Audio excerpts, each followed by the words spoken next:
Bonjour à tous, bienvenue à Hebdo4, votre émission d'information locale et régionale. Voici la programmation pour notre édition du 2 mars. Le regroupement des centres d'action bénévoles de la Gaspésie-les-Îles, l'appui pour les prochains aidants, le lancement des Jeux des 50 ans et plus de la Gaspésie-les-Îles, les activités de la semaine de relâche à Port-Daniel-Gascon, la ludothèque de Bonaventure. Télévague vous souhaite une très bonne émission. Nous allons débuter avec l'annonce du regroupement des 8 centres d'action bénévoles de la Gaspésie-les-Îles. Malheureusement, ils vont suspendre pour tout le mois de mars le service d'accompagnement transport bénévole dans la région. Voici le compte-rendu de leur conférence de presse de lundi dernier qui présente les raisons de la suspension du service en région. Lundi dernier, le regroupement des centres d'action bénévoles de la Gaspésie-les-Îles ont fait une conférence de presse afin d'annoncer la suspension du service d'accompagnement transport bénévole pour les bénéficiaires de 65 ans et plus pendant tout le mois de mars. Écoutons les propos de la présidente du regroupement des 8 centres d'action bénévole de la région. Aujourd'hui, les centres d'action bénévole de la Gaspésie suspendent le service d'accompagnement transport bénévole pour les bénéficiaires de 65 ans et plus pour tout le mois de mars. Cette coupure temporaire de service est rendue nécessaire par le manque de financement. Les demandes ne cessent d'augmenter et cette année, le CIS de la Gaspésie a amputé l'aide financière accordée pour le maintenir. On ne peut continuer à absorber les coûts engendrés par ce service sans agir. Rappelons que ce service d'accompagnement transport est plus qu'un transport. Ce service jumelle un bénévole et un bénéficiaire qui a besoin d'accompagnement pour un rendez-vous médical. Les CAB recrutent, accueillent, forment, encadrent et reconnaissent les bénévoles, en plus de céduler leur accompagnement. Les accompagnateurs sont bénévoles de leur temps, mais ils reçoivent tout de même une compensation financière pour l'utilisation de leur voiture. Les bénéficiaires, pour leur part, ne paient qu'une partie des frais de transport. Plusieurs facteurs contribuent à augmenter les frais de ce service. Le vieillissement de la population, la vulnérabilité, l'isolement de nos aînés, les grandes distances à parcourir et l'absence de transport en commun. Pour vous donner une idée, en 2024-2025, les bénévoles des CAB ont parcouru plus que 477 000 km pour accompagner des aînés lors de 4 871 rendez-vous partout en Gaspésie, parfois à Rimouski et à Québec. Pour maintenir le service coûteux, les CAB ont dû restreindre l'offre des dernières années en limitant le nombre de transports aux bénéficiaires ou encore en refusant les déplacements hors région. Solution peut-être facile que certains pourraient penser, pourquoi que les bénéficiaires ne paient pas 100% de la facture, c'est que nous savons très bien que nos aînés n'ont pas les moyens financiers d'absorber la facture à 100%. Ce qui nous amènerait à fragiliser encore plus nos aînés. Puis, on est persuadé que certains ne se présenteraient pas à leur rendez-vous.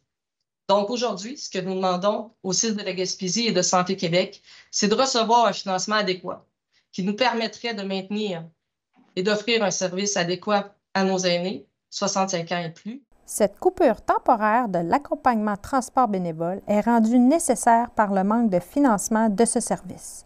En 2023-2024, le regroupement des centres d'action bénévole de la région avait reçu comme montant 200 000 $ de la part du CIS de la Gaspésie afin de soutenir le service.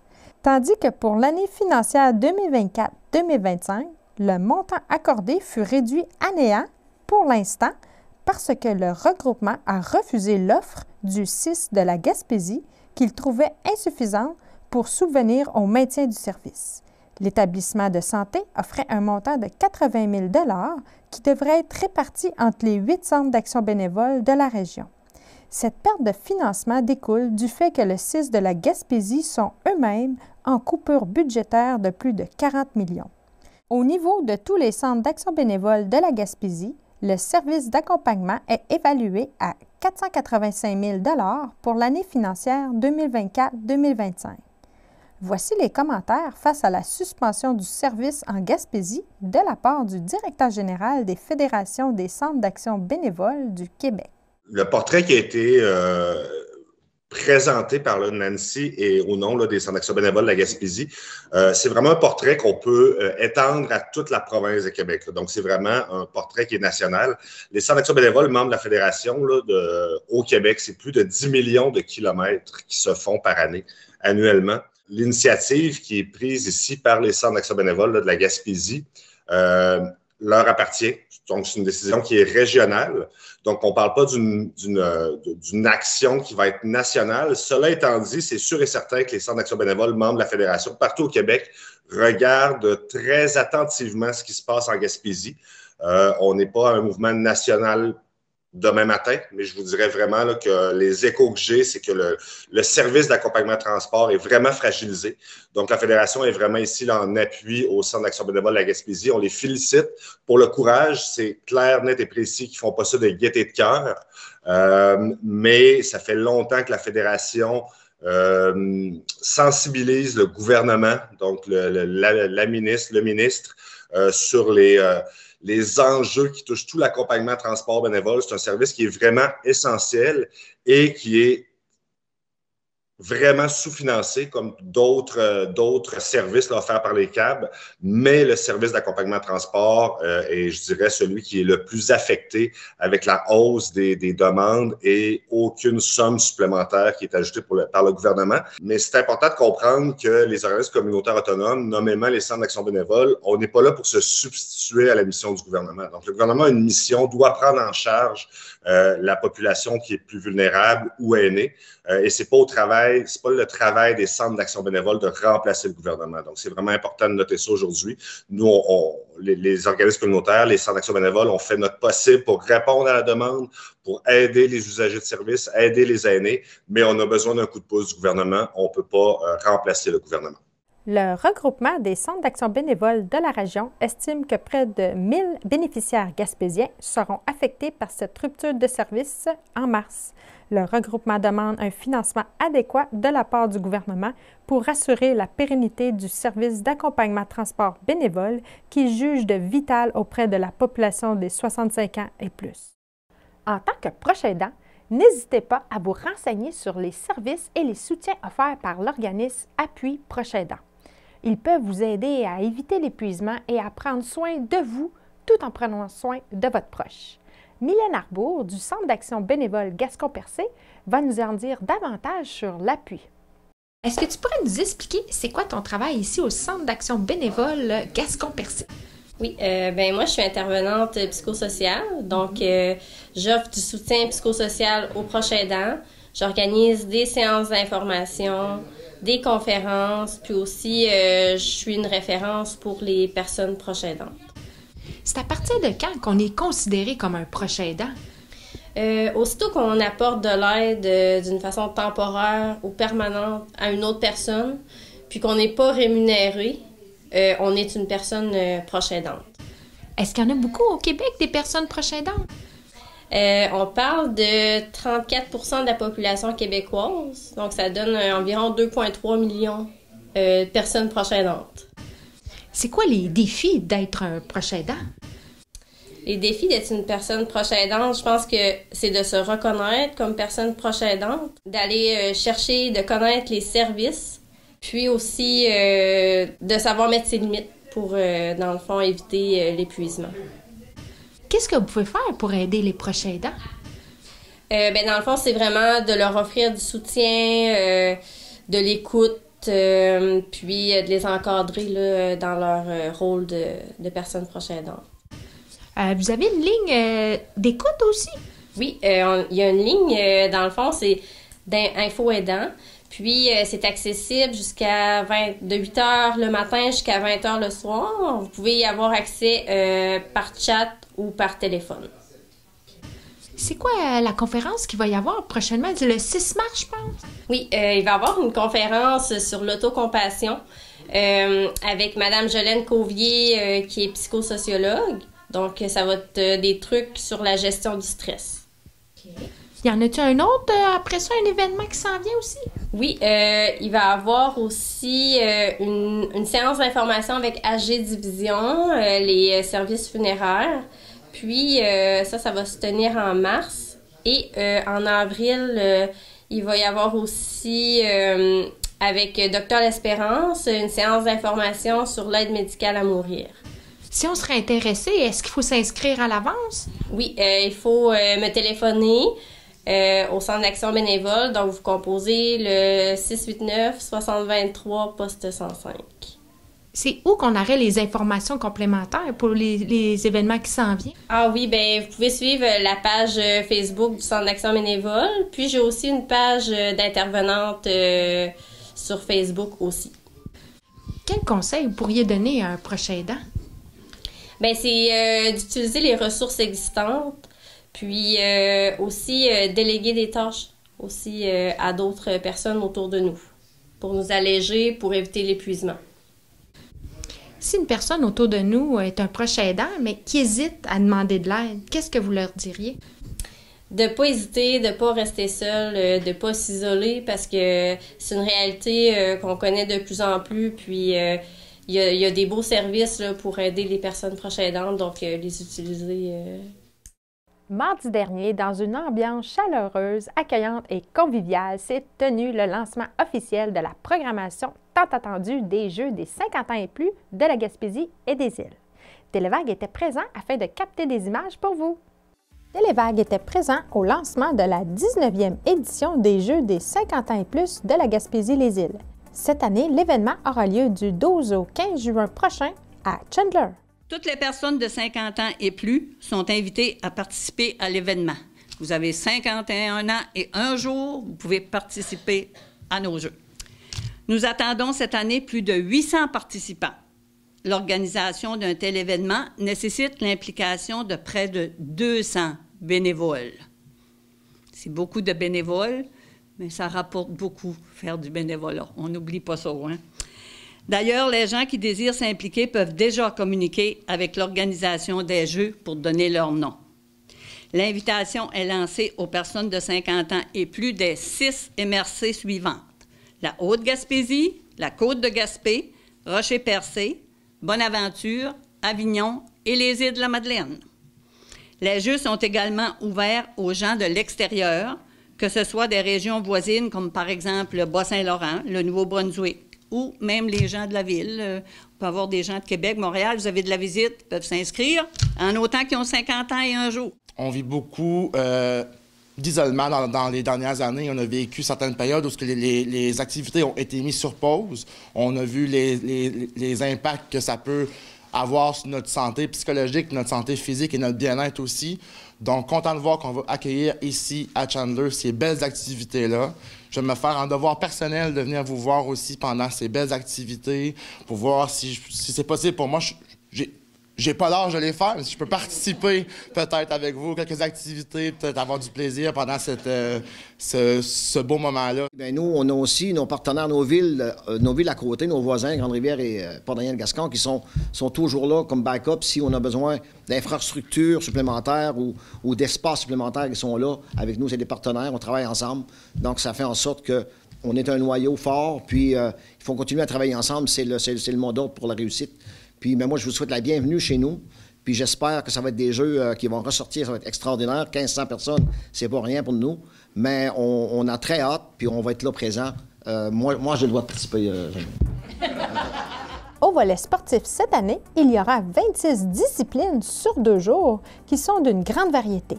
Babette, badminton, baseball poche, billard, bridge, course à pied, crépage, dart, golf, initiation au curling sur tapis, initiation au boccia, marche prédiction, marche rapide, mini-pot, pétanque à tout, pétanque intérieure et extérieure, pickleball, 4 de pique, quilles finlandaise, rondello, sac de sable, Scrabble duplicata, tennis, vélo de montagne, vélo de route et whist militaire. 2 activités de découverte seront offertes le jeudi 12 juin, rallye à pied ainsi qu'une visite guidée. Tandis que le volet culturel, la soirée d'ouverture des Jeux sera accompagnée d'un spectacle d'improvisation. Le vendredi soir sera animé par Madame Denise Guenette. Le samedi soir, il y aura le fameux banquet, suivi d'une cérémonie de clôture et d'une soirée dansante. Et surtout, il ne faut pas oublier le brunch et la messe des Jeux du dimanche matin. Mais ce qui est plaisant, c'est qu'à Chandler, ils sont la première édition où les jeux vont être universels parce que nous allons accepter les personnes à mobilité réduite, bien sûr, mais aussi les personnes avec un handicap physique ou intellectuel. Donc, entre autres, l'activité de présentation du Boccia va être comment je peux dire ça, va être comme animé, c'est eux qui vont être responsables de cette activité-là, puis c'est des personnes avec un handicap physique et intellectuel. Vous avez 26 disciplines cette année. C'est-tu un record? Oui, c'est un record des jeux. Je pense que le plus gros qu'on a vu des jeux, c'est autour d'une vingtaine. Donc, à 26 à Chandler, là, c'est pas mal un record des jeux, oui. L'organisation des Jeux cette année est estimée à plus de 245 000 et représenterait des retombées économiques de plus de 400 000 pour la ville de Chandler. La principale source de financement de cet événement est la vente de billets pour un gros tirage. En voici les détails. On a 6 prix à gagner cette année. Premier prix, 15 000 en argent.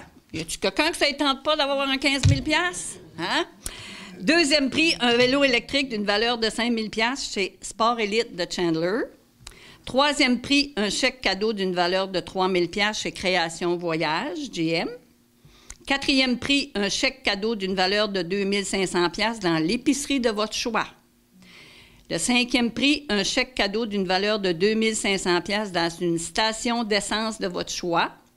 Et le sixième prix, c'est un cadeau mystère d'une valeur de 2 000 Les billets au coût de 10 sont en vente actuellement et le tirage aura lieu lors du banquet des Jeux le samedi soir, le 14 juin, à 8 h le soir, dans le temps du banquet. Pour s'inscrire au jeu, vous pouvez contacter votre club des 50 ans et plus de votre secteur ou remplir directement en ligne le formulaire d'inscription au www.jeudescinquantansetplusgym.com.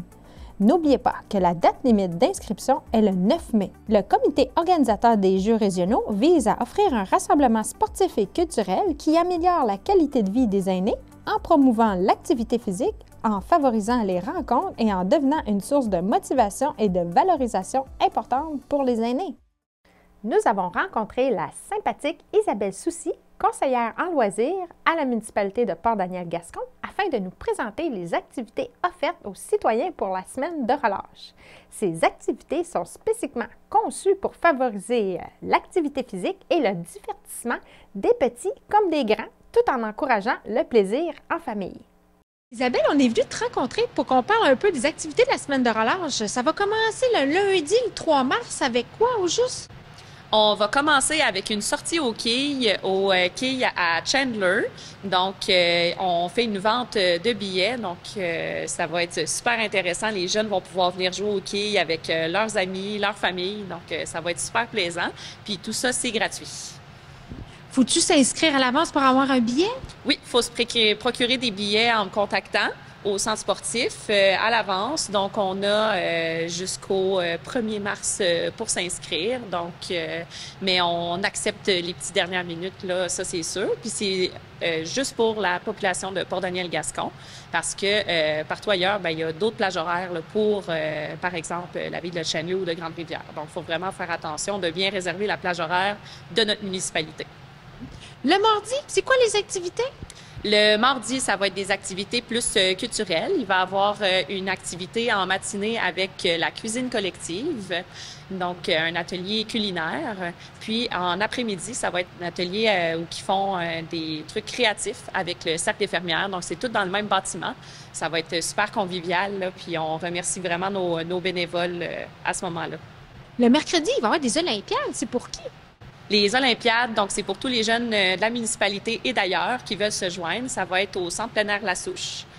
Puis, ça va être toutes sortes d'activités. Donc, on va avoir une course de pieds joints, donc les pieds attachés. Il va y avoir des tirs à obstacles avec un petit réseau, une course en même temps. Puis, il va y avoir aussi une course à obstacles. Donc, tout ça, tous les jeunes qui vont être inscrits à l'activité puis qui vont pouvoir venir, ils vont pouvoir avoir une belle médaille aussi en récompense de leurs activités qu'ils vont avoir faites cette journée-là. Le jeudi, une autre sortie à Chandler au cinéma, notre classique Ciné-Relâche qui revient cette année. Donc, à ce moment-là, c'est expressément pour la population de Port-Daniel-Gascon. Encore une fois, il faut qu'ils se procurent des billets à l'avance en communiquant avec moi. Puis, ils vont pouvoir venir les chercher au centre sportif. faut faire attention, par contre, à ce moment-là, il faut réserver les billets aussi pour les adultes qui accompagnent les enfants, puis c'est 6 $ par adulte. Le vendredi, ça va être quoi l'activité spéciale le soir? L'activité spéciale, ça fait l'année passée, on n'a pas pu la faire à cause de la rénovation de l'aréna, donc on est vraiment content de pouvoir la refaire cette année. C'est une soirée disco-patin, donc avec un beau système de jeux de lumière. Et aussi, on va avoir un DJ, DJ Storm, donc Martin Alain pour les intimes, donc un DJ local qu'on a dans notre municipalité qui est super bon. Donc, ça va être vraiment festif cette soirée-là. Puis l'entrée est gratuite à tous. C'est de quelle heure à quelle heure? Ça commence de 5h à 6h30 pour les tout-petits, donc les 5 ans et moins. Et pour les 6 ans et plus, ça va être à partir de 19h jusqu'à 21h30. Le centre plein air, la souche, va-t-il être ouvert tous les jours pendant la relâche? Oui, du mercredi au dimanche. Donc, lundi, mardi, il n'est pas ouvert, mais ça va être possible pour louer des équipements de plein air. Donc, ski de fond, fat bike, raquettes. Tout ça, enfants-adultes, sauf pour le fat bike, évidemment. Et ensuite, pour le restaurant aussi, il va être ouvert toute la fin de semaine, du vendredi au dimanche, en avant-midi et en après-midi jusqu'à 3 heures. Est-ce qu'il va y avoir aussi du patinage libre à tous les jours? Oui, il va y avoir du patinage libre, du hockey libre. L'horaire de l'aréna avec le patinage libre et le hockey libre, ça va être partagé sur notre page Facebook. Donc, il va être publié quelques jours avant. Puis, il va y avoir tout plein d'heures de disponibles. On va aussi avoir des heures de disponibles pour jouer au pickleball et au badminton libre et aussi des heures de disponibles pour réserver avec sa famille aussi également. À l'aréna, on a gracieuseté de l'URLS, on a un prêt d'équipement de casques et de patins, autant adultes qu'enfants. Donc, c'est pas possible de se dire qu'on peut pas venir parce qu'on a tout ce qu'il faut pour pouvoir venir s'amuser. Là. On a vraiment tous les équipements possibles. Puis ça, le prêt se fait gratuitement.